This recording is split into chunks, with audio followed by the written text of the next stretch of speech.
വന്യജീവി ആക്രമണങ്ങൾ നേരിടുന്നതിന് പ്രധാന തടസ്സമായി നിൽക്കുന്നത് 1972 കേന്ദ്ര നിയമം തന്നെയാണ്.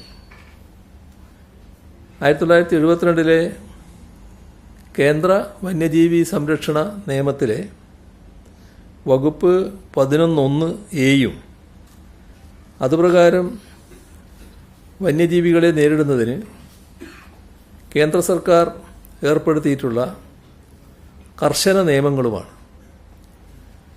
1972 പ്രസ്തുത കേന്ദ്ര നിയമം ഭരണഘടനയുടെ 252 അനുച്ഛേദപ്രകാരം പാർലമെൻറ്റ് പാസ്സാക്കിയിട്ടുള്ളത്. അത് ഭേദഗതി ചെയ്യാൻ സംസ്ഥാന സർക്കാരിന് മാത്രം സാധിക്കുന്നതല്ല എന്നതും നാം ഓർക്കേണ്ടതായിട്ടുണ്ട്. ക്രിമിനൽ നിയമത്തിലെ ബന്ധപ്പെട്ട വകുപ്പ് പ്രകാരം ആക്രമണകാരികളായ വന്യമൃഗങ്ങളെ വെടിവെച്ച് കൊല്ലാൻ നിലവിൽ സാധ്യമല്ലാത്ത സ്ഥിതി തന്നെയുണ്ട്. ഒഴിവാക്കാൻ പറ്റാത്ത സാഹചര്യങ്ങളിൽ മാത്രമേ ഒരു വന്യജീവിയെ കൊല്ലാൻ കേന്ദ്ര വന്യജീവി സംരക്ഷണ നിയമത്തിൻ്റെ വകുപ്പ് 11 അനുവദിക്കുന്നുള്ളൂ. ക്രിമിനൽ നിയമ നടപടി സംഹിത ഉപയോഗിക്കാൻ സാധിക്കില്ല എന്നും ബഹുമാനപ്പെട്ട ഹൈക്കോടതി നേരത്തെ വ്യക്തമാക്കിയിട്ടുള്ളതാണ്. കേന്ദ്ര സർക്കാരും നാഷണൽ ടൈഗർ കൺസർവേഷൻ അതോറിറ്റിയും പുറപ്പെടുവിച്ച ജനവാസ മേഖലകളിലെത്തുന്ന കടുവകളെ എങ്ങനെ കൈകാര്യം ചെയ്യണമെന്ന് വിശദീകരിക്കുന്ന സ്റ്റാൻഡേർഡ് ഓപ്പറേറ്റിംഗ് പ്രൊസീജിയർ, കാട്ടാനകളെ എങ്ങനെ കൈകാര്യം ചെയ്യണമെന്ന് വിശദീകരിക്കുന്ന ഗൈഡ് ലൈൻസ്, ഇവയൊക്കെ ഇതിന് തടസ്സം തന്നെയാണ്. കടുവ, പുലി ഇവയൊക്കെ നാട്ടിലിറങ്ങിയാൽ ആദ്യപടി എന്ന നിലയിൽ വേണ്ടത് ഒരു 6 അംഗ സമിതി രൂപീകരിക്കലാണ്. പുലി നാട്ടിലിറങ്ങിയാൽ ഈ 6 അംഗ സമിതി ചേർന്ന് അവരിരുന്ന് കമ്മിറ്റി കൂടി അതിനുശേഷം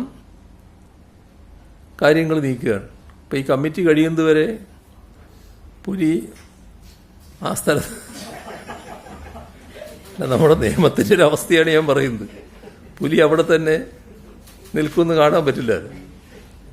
സ്ഥിരമായി മനുഷ്യൻ്റെ മരണത്തിന് കാരണമാകുന്ന, കൊല്ലുന്നത് ശീലമാക്കിയ കടുവയല്ലെങ്കിൽ അതിനെ യാതൊരു കാരണവശാലും 1972 വന്യജീവി സംരക്ഷണ നിയമപ്രകാരം കൊല്ലാൻ പാടില്ല. അടിയന്തര സാഹചര്യങ്ങളിൽ കാട്ടാനകളെ നേരിടുന്നതിനും ഇപ്രകാരം മാർഗനിർദ്ദേശങ്ങളും SOPയും നിലവിലുണ്ട്. ആനയെ തിരിച്ചറിയുന്നതിനുള്ള നടപടികൾ, അതിൻ്റെ ചലനം നിരീക്ഷിക്കൽ, ക്യാമറകൾ സ്ഥാപിക്കൽ,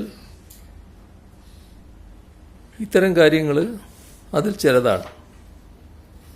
ഇതിനായി DFO അല്ലെങ്കിൽ വൈൽഡ് ലൈഫ് വാർഡൻ്റെ റിപ്പോർട്ട്, അത് ശുപാർശ ചെയ്തുകൊണ്ട് CCFൻ്റെ റിപ്പോർട്ട്, ഇവ ലഭിച്ചാൽ മാത്രമേ മയക്കുവെടിവെച്ച് പിടിക്കാൻ ചീഫ് വൈൽഡ് വാർഡന് അനുമതി നൽകാൻ സാധിക്കുകയുള്ളൂ.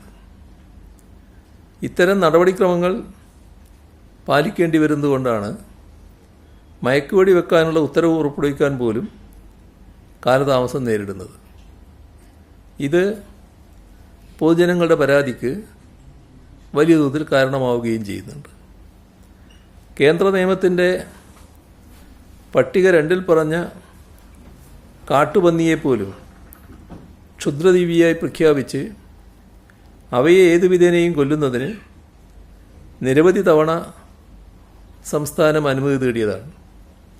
പക്ഷേ കേന്ദ്ര സർക്കാർ ആവർത്തിച്ച് അനുമതി നിഷേധിക്കുകയാണ്. ഇത്തരം സാഹചര്യങ്ങൾ നിലവിലുള്ളതുകൊണ്ടാണ് കേന്ദ്ര വന്യജീവി സംരക്ഷണ നിയമം ഭേദഗതി ചെയ്യണമെന്നും അതിന് കീഴിൽ കേന്ദ്ര സർക്കാർ പുറപ്പെടുവിച്ച എല്ലാ കർശന നിയന്ത്രണങ്ങളും നടപടിക്രമങ്ങളും ലഘൂകരിക്കണമെന്നും കേരള നിയമസഭ പ്രമേയം വഴി കേന്ദ്ര സർക്കാരിനോട് നേരത്തെ അഭ്യർത്ഥിച്ചത്. കേന്ദ്ര സർക്കാർ ഈ പ്രശ്നത്തിൽ സംസ്ഥാനത്തിൻ്റെ യാഥാർത്ഥ്യങ്ങൾ മനസ്സിലാക്കി നടപടികൾ സ്വീകരിക്കുകയാണ് വേണ്ടത്. അതിന് മുൻകൈയെടുക്കാൻ സംസ്ഥാനത്തുള്ള പാർലമെൻറ്റ് അംഗങ്ങൾ തയ്യാറാകണമെന്നുകൂടി ഈ ഘട്ടത്തിൽ അഭ്യർത്ഥിക്കുകയാണ്.